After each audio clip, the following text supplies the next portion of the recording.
hours or something, y'all probably don't want me to. But, and like I said, I don't time stuff, so somebody just goes waving or something, then I understand, but the, first part I'm gonna read is in Ephesians 6:1. So basically, I'm gonna be talking about the family. How the Bible tells us all the family ought to be, and how the family is right now. And I think we can see a large difference, maybe not as much in the people that we have here, but in the generations that are coming on now. There's a lot of difference between the way they act and the way we acted when we were children. Or it appears that way to me. But Ephesians 6:1, children, obey your parents in the Lord, for this is right. Honor thy father and mother, which is the first commandment with promise, that it be well with thee and thou livest long.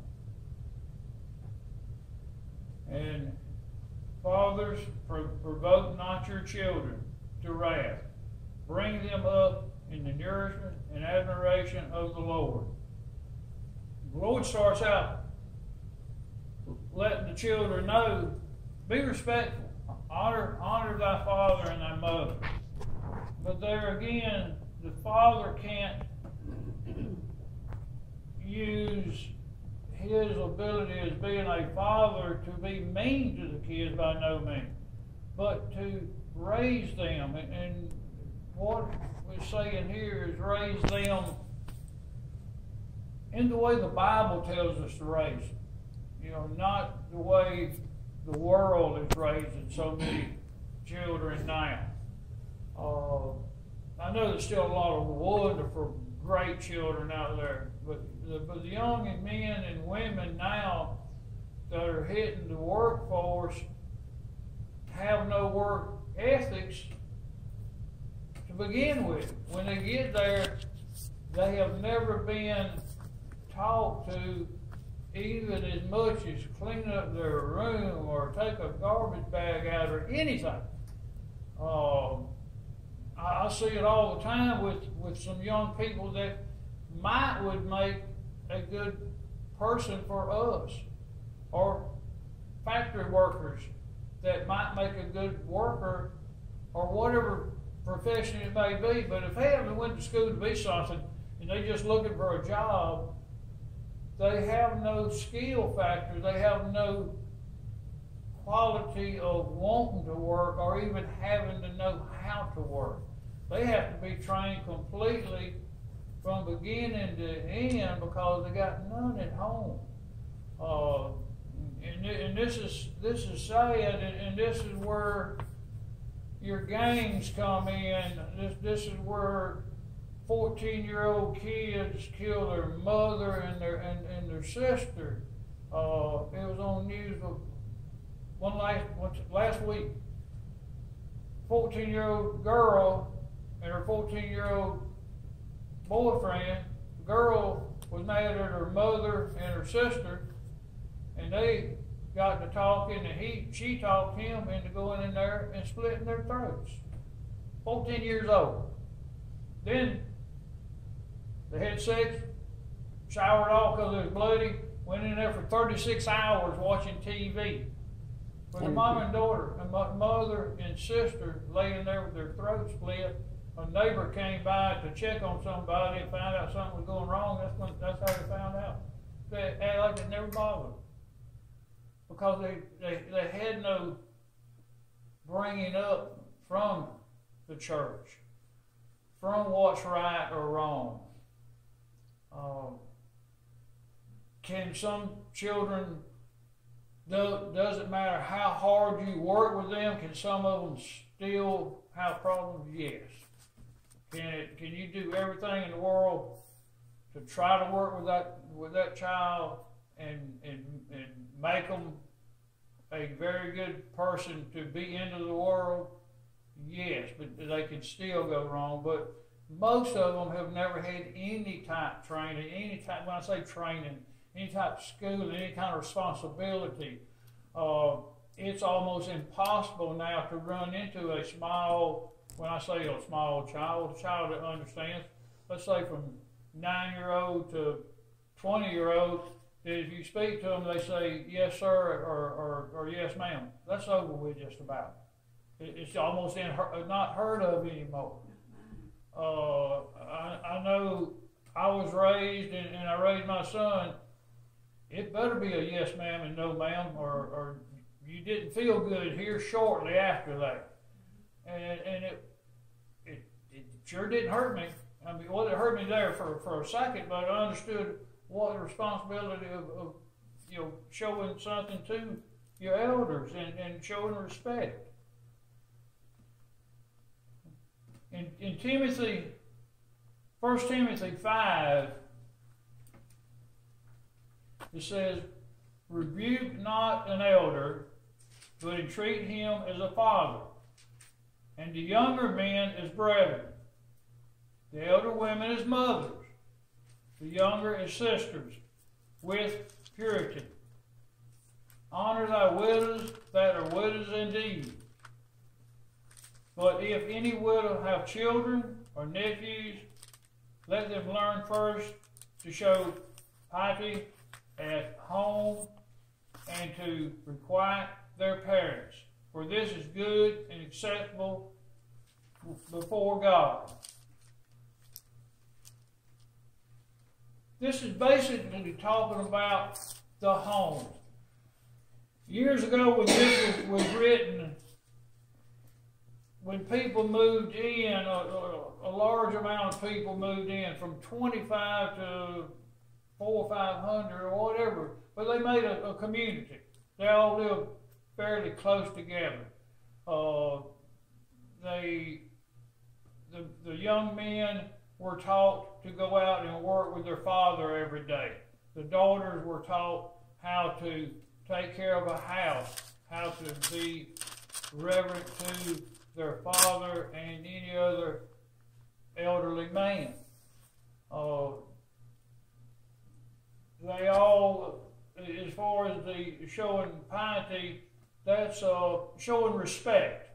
And requite back to your parents, that means giving back to your parents.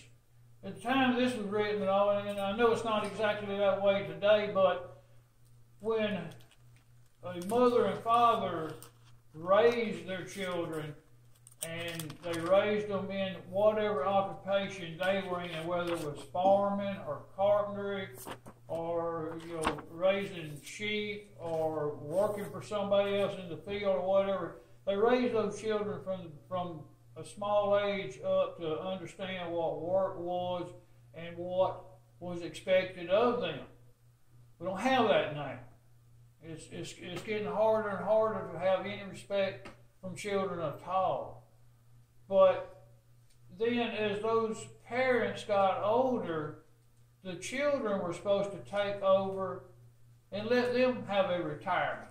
I mean, there was no retirement, there was no Social Security, there was nothing except the community and the family taking care of each other.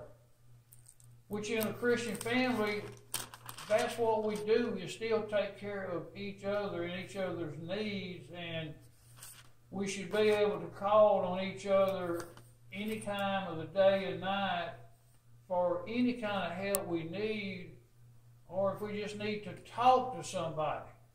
We should be able to call anybody here knowing if we talk to them about a problem that we needed to get off our chest, that person would listen to us, would help us in any kind of way. But the biggest thing is that person wouldn't say anything to anybody else.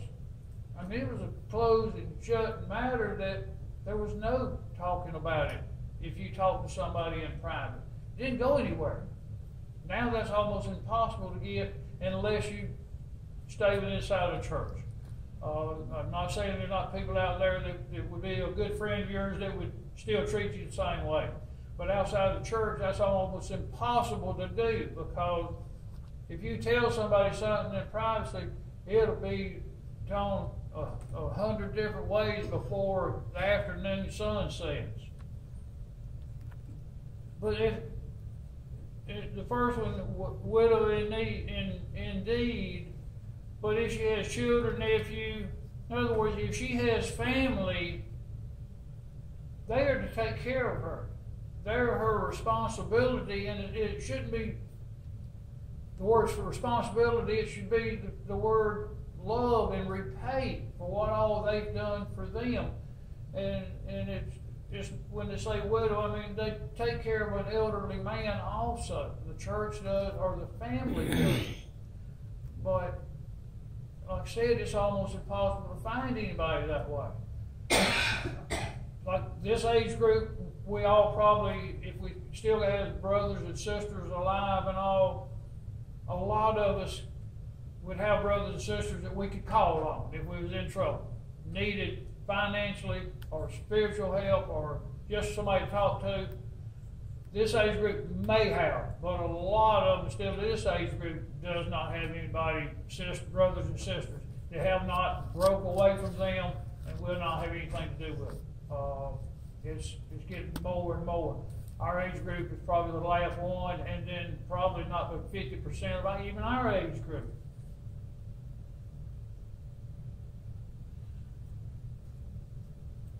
But it talks about the widow that she has trusted in the Lord, continued in supplication and prayer day and night.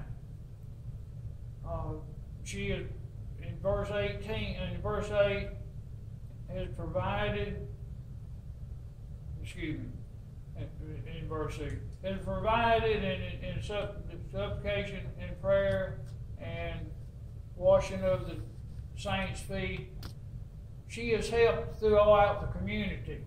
And in communities like that, an elderly woman that is a widow and her children had got grown and the church was helping them, they were used to go out and teach, not the men, but go out and teach the women.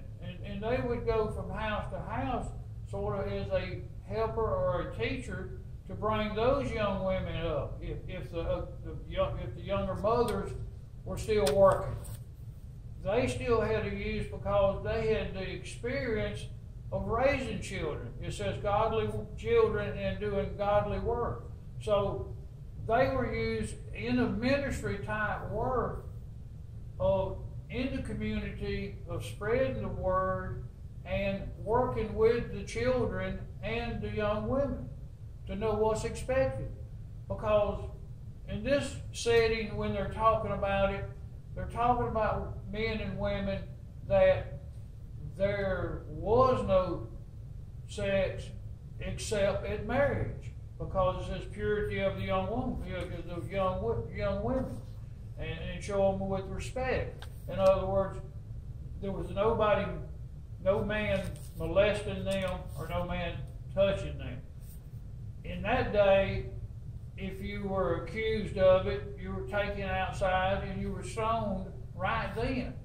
The trial was over with. It was cut and dry. If you were accused of raping or molesting a virgin, you had took away her purity, which truly meant something, and you were stoned. And it was over with. There wasn't any court system, and there was no backing out of it. There was no saying, I'm sorry. With God doing things like that, He got the attention of a lot of people that opened their mind up that if I step over this line, there is going to be repercussion, and I can't do anything about it. If I step over this line, God is going to punish me in a way could be my life. Right now, if on Saturday, if there's a group of men getting ready to clock out at a factory, and there was about 20 of them there, and if one of them said, what you going to do tomorrow Sunday? And the first one said, well, I'm going to church. And the other one said, well, no, I'm not going to go to church. I think I'll go fishing and have a few beers and all. And if all of a sudden God struck him dead, about them other next 20 would say, I'm headed to church, because he got their attention. And I know it don't go to that extreme, but you almost have to go to that extreme to get somebody's attention about what they need to do. And when they use the word all in here, that was a word when I first came to church. That was a word that throwed me off for about a year. I kept going to church for about a year. Couldn't find Genesis from Revelation. Brother Dixon, if there was 40 questions and I had 39 of them right, he was going to call on me on the one I didn't have. And I feel like I was going to crawl under that. There was one day that I remember the Lord said in the Bible, it said he'll leave you in the escape. I looked for that escape, because I'd be so embarrassed. But I kept looking at the sin I had in my life. But it finally came to me that it said, I will forgive all. And when they use the word all in there, it's 100%.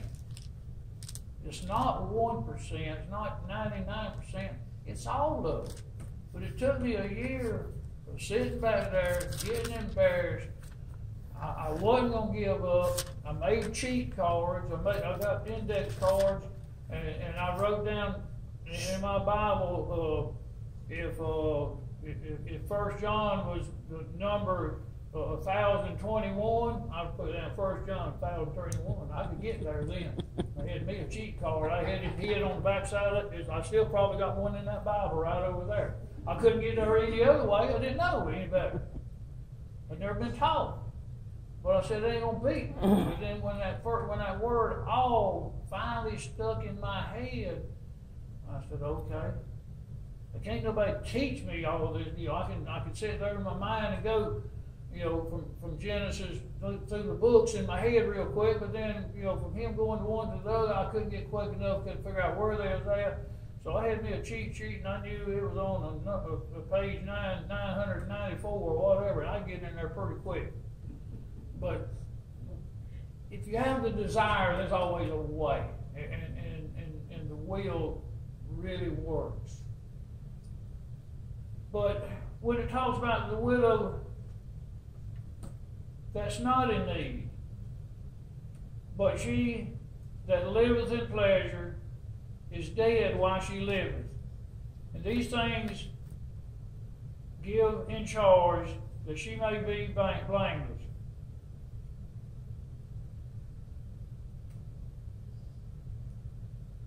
She's going, this is widows from 60 on, 60 years on, the church pretty well felt comfortable with letting them go out and do the God's work. They were almost like a minister at that time, because they felt like they were not going to turn around and leave God and be married. And when I say leave God, there's nothing wrong with being married. But like Paul said, that it would be better not to be married, because you can spend all your time with God. Because God understood, just like Paul was saying, that if you're married, you're going to spend part of your time with your wife or with your husband. Nothing wrong with that.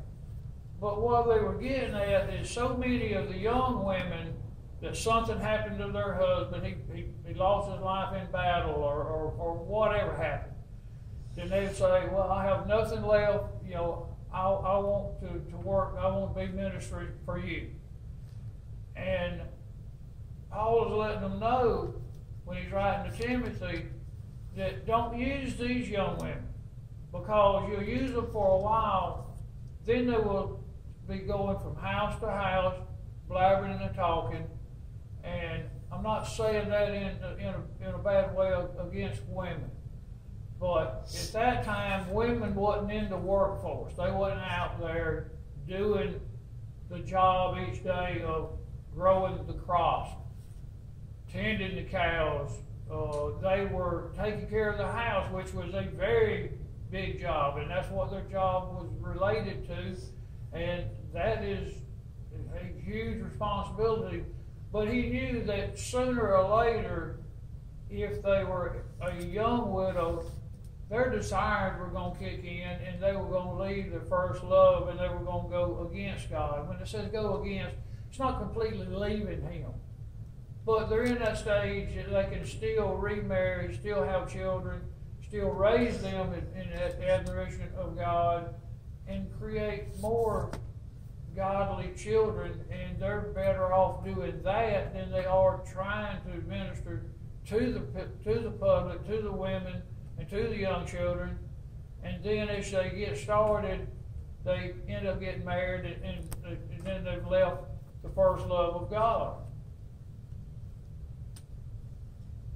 But let not a widow be taken in under 80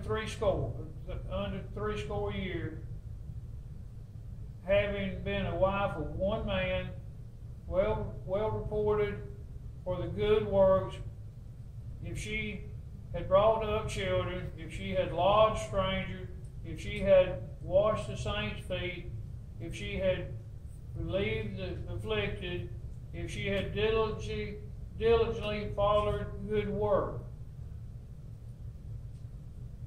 A lot of women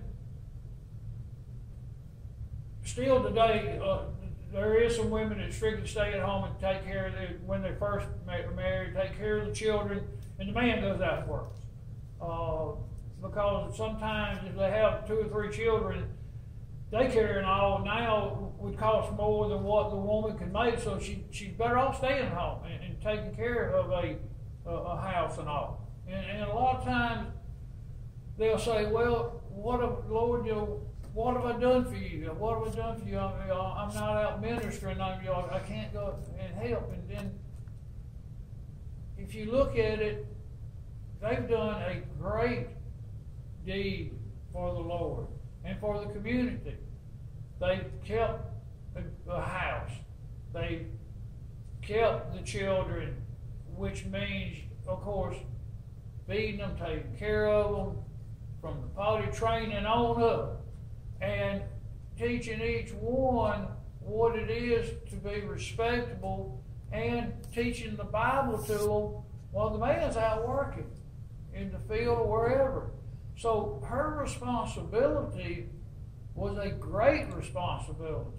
And it still says that they are the keeper of the home. I mean, I know at my house, if you ask me for something, I'll look around and say, Wendy, where is it? I got no idea. I don't want to know. The bills get paid and all, she pays them. I have no idea because I go to work and I try to live a life out there to try to spread the word the best I can, but I still have an obligation also to try to make an income. And when I come home, I don't have to worry about the house. She can do anything to it she wants to. I told her to leave my recliner is straight in front of the TV. The rest of it, she can do anything she wanted to. And I come home one night when we had a house in Bruton, and it was either a pink or a purple room. I have no idea what it was, but I told her she could paint any way she wanted to. When I come home, I looked and I said, whoa. I told her to go right ahead. But that was her house, and I still believe that way. And I believe that's exactly what the Bible tells us. The woman take care of the house. And I know in our situation, a lot of times that's, it's hard to do. But the Lord lays out everything in the Bible from the way it was 2,000 years ago, but it's still a very workable situation that we have right now today. In some cases it's not, but in most cases it is.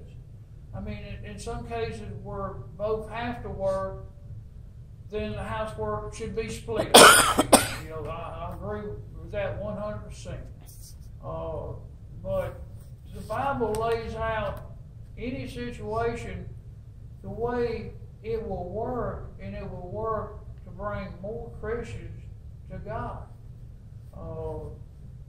And we are responsible for our children until they get up to the age of accountability.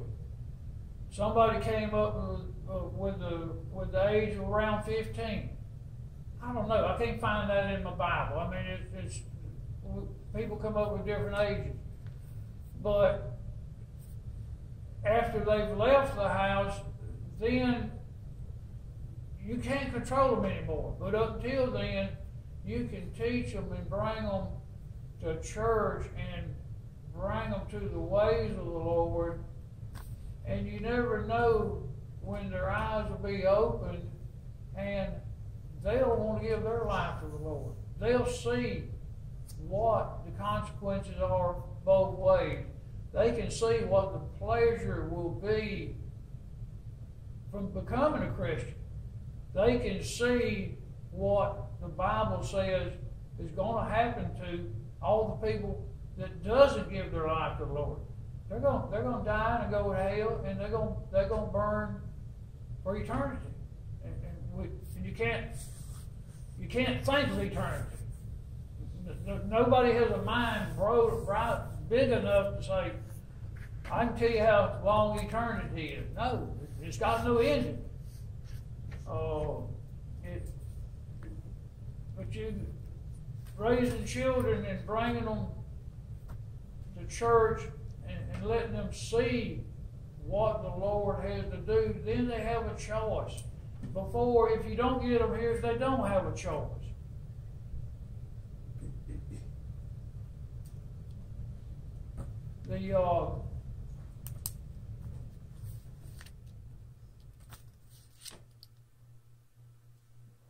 They're the younger the women. It says that they'll be married, childbearing, guide the house, give no occasion to that adversary to speak reproachfully of them. This is the younger women he was talking about, that they're going to end up getting married again. And it basically tells them to get married again, because then they're not considered a loose woman going around. And it'd be reversed in a man. If the man lost his wife, then if he was at that age, so many times when it says women, it means both. So many times when it says men, it means both. It just doesn't break it down. But if the man lost his wife and he was under 60, under 60, more than likely he needs to stay in the working force to where he may marry again and raise more godly children. If he's over that age, then he could minister. He could go to the men. He could help the ones that are not learning the Word of God, or somebody is not bringing it to them. Each and every one of us here are a minister. We're to go out and spread the gospel to all nations. And when we say all nations, that starts from your neighbor out. And I know it's hard to do at times, but this is something we got to try to do more and more. And when it talks about the widows, the younger widows, it says, let not the church be in charge, because they have family to take care of them. They have sons, daughters, nephews, aunts, uncles, somebody to help them.